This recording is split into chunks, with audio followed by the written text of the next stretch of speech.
Hello everyone, কেমন আছো সবাই? আশা করি প্রত্যেকে ভালো আছো আর আমিও অনেক ভালো আছি। আজকে তোমাদের জন্য নিয়ে চলে এসেছি একটা সম্পূর্ণ নতুন রেসিপি। আর শীতের দিনে এই রেসিপিটা কিন্তু গরম ভাতের সাথে খেতে ভীষণ ভালো লাগে। কে কে খেতে পছন্দ করো অবশ্যই কিন্তু কমেন্ট করে জানিও। তো আমি আজকে রান্না করেছি আলু বেগুন দিয়ে পালং শাক। তো আমি এই পালং শাকের রেসিপিটা কীভাবে বানালাম তোমাদের সম্পূর্ণ ভিডিওটা স্কিপ না করে দেখতে হবে। তো চলো ঝটপট দেখে নাও।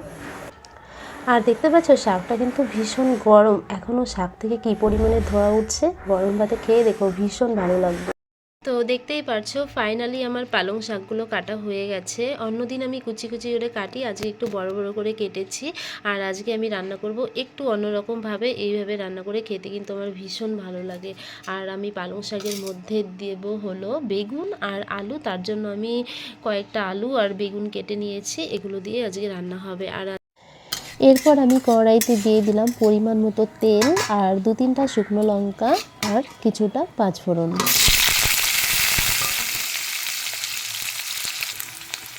এবার আলুগুলো আমি একটু লাল লাল করে ভেজে নেব আর দিয়ে দেব একটু পরিমাণ মতো আর পরিমাণ মতো হলুদ।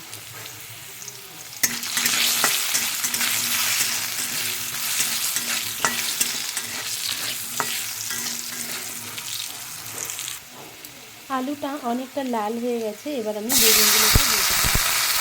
এবার বেগুনগুলোকে দিয়ে আলু আর বেগুন দুটোকে একসাথে এবার আমি আরেকটু লাল লাল করে ভেজে নেব। আর বেগুনটা হতে কিন্তু বেশি সময় একটা লাগে না, তাই জন্য বেগুনটা একটু পরে দিয়ে দিলাম। আর আগে যতটা আলুতে লবণ দিয়েছি সেই লবণটাতেই আলু আর বেগুনটা একসাথে লবণটা হয়ে যাবে। তো এর জন্য আর এক্সট্রা করে আর আলাদা লবণ দিতে হবে না। তো দেখতেই পাচ্ছ আলু আর বেগুনটা অনেকটা লাল হয়ে গেছে। এবার আমি যে পালং শাকগুলোকে রেডি করে রেখেছি পালং শাকগুলোকে দিয়ে দেবো। এরপর আমি আরেকটু নাড়াচাড়া করে এবার আমি তারপর 5 মিনিটের জন্য শাকটাকে ঢাকা দিয়ে দেবো।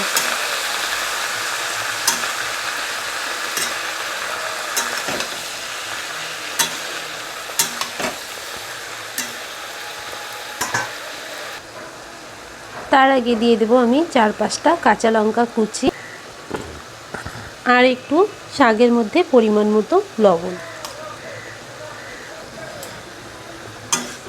তো দেখতেই পাচ্ছ শাক থেকে অনেকটা জল বেরোচ্ছে।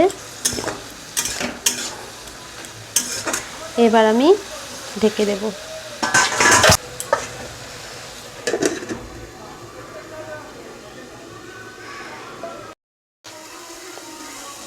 অনেকটা সময় হয়ে গেল, এবার আমি ঢাকনাটা খুলে নেব।